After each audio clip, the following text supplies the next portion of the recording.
Hey everyone, welcome back to the channel. Today we're re-tackling a topic that's been all over the news and affects millions of people and vast areas of our planet. Wildfires. They seem to be getting bigger, more frequent, and more destructive. But what exactly are wildfires? What causes them? And is there anything we can do about them? Let's dive in and clear the smoke. First off, what is a wildfire? Simply put, it's any large, uncontrolled fire that spreads rapidly through wildland vegetation, like forests, grasslands, or scrublands. Maya. You might hear different names for them depending on where you are in the world. Bushfire in Australia, forest fire, or even brush fire. But they all refer to the same powerful and often unpredictable force of nature. To understand a wildfire, you need to know about the fire triangle. This isn't some mystical shape. It's the three essential ingredients every fire needs to exist: fuel, oxygen, and heat. Fuel is anything that can burn trees, dry grass, fallen leaves, and even houses. Oxygen, of course, is in the air all around us. And heat is the spark that gets it all started. This could be a lightning strike, a stray ember from a campfire, or something more careless. So, what causes these massive fires to ignite? You might be surprised to learn that lightning is the only truly natural cause. It strikes a dry tree or grassy field, and boom, you've got the spark. But here's the shocking part. The vast majority of wildfires, some studies say up to 85 or even 90%, are caused by humans. This can be accidental, like campfires that aren't put out properly, discarded cigarettes, sparks from machinery like a lawnmower or a train on its tracks, or downed power lines. Unfortunately, some are also started intentionally through arson. It's a sobering thought that most of these devastating events are preventable. Once a fire starts, how does it spread so fast and become so massive? This is where weather and topography come into play. 3. Main factors act as the fire's accelerator: wind, temperature, and humidity. Strong winds are a wildfire's best friend. They push the flames forward, carry burning embers sometimes for miles, to start new fires, a process called spotting. Hot temperatures dry out the fuel, making it easier to ignite and burn. And low humidity, meaning very dry air, also dries out vegetation, turning a landscape into a tinderbox, just waiting for a spark. The shape of the land, or topography, also plays a huge role. Fire travels much faster uphill than it does downhill or on flat ground. Why? Because the flames can preheat the fuel above them, making it ready to ignite. Steep canyons can also act like chimneys, funneling wind and heat upwards and creating incredibly intense fire behavior. This is why you often see firefighters paying close attention to the terrain when they're replanning their attack. Now, you might think all wildfires are just bad news, right? Well, it's complicated. Fire is actually a natural and essential part of many ecosystems. For thousands of years, certain forests have evolved with fire. Some tree species, like the giant sequoia or the jack pine, have cones that only open up to release their seeds when exposed to the intense heat of a fire. This is called serotiny. Fire also clears out the underbrush and dead plant matter on the forest floor. This might sound destructive, but it actually returns vital nutrients to the soil and allows sunlight to reach the ground, encouraging new plants to grow. This process creates a mosaic of habitats, too, which supports a wider variety of wildlife. So, in a balanced ecosystem, low-intensity fires can be incredibly beneficial. The problem we're facing today is that the fires are often not the low-intensity, cleansing type. They are increasingly becoming high-severity megafires, and a big reason for this is a century of fire suppression.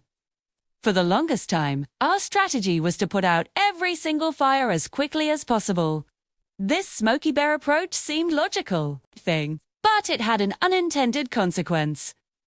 It allowed all that underbrush and dead wood, the natural fuel, to build up to dangerously high levels. So now, when a fire does start, it has a massive amount of fuel to burn, leading to hotter, faster, and more destructive fires that can kill even the most fire-resistant trees and sterilize the soil. And of course, we have to talk about climate change. A warming planet is creating hotter, drier conditions. Droughts are becoming more frequent and severe, which means the fuel for wildfires is drier for longer periods of the year. This extends the fire season in some places. It's becoming a year-round threat. Climate change is essentially loading the dice, making the conditions for large, catastrophic wildfires much more likely. It's a threat multiplier that's pushing our fire problem into overdrive. So what happens when a wildfire rages through a community? The immediate danger is obvious: the flames themselves. But the impacts go far beyond that. Smoke from these fires can travel thousands of miles, causing major air quality problems and serious health issues, especially for people with respiratory conditions, children, and the elderly. After the fire, there's the risk of landslides and flash floods. The fire burns away the vegetation that holds the soil in place, so when heavy rains come, there's nothing to stop the water and debris from rushing downhill. The economic costs are also staggering, from the cost of fighting the fire to rebuilding homes and infrastructure, and the loss of timber and tourism revenue. The emotional and psychological toll on people who live through these events is immense. Losing a home, pets, and a sense of security is deeply traumatic. Watching these events unfold can be incredibly stressful. And if you or someone you know is struggling with feelings of anxiety or loss, please reach out for help.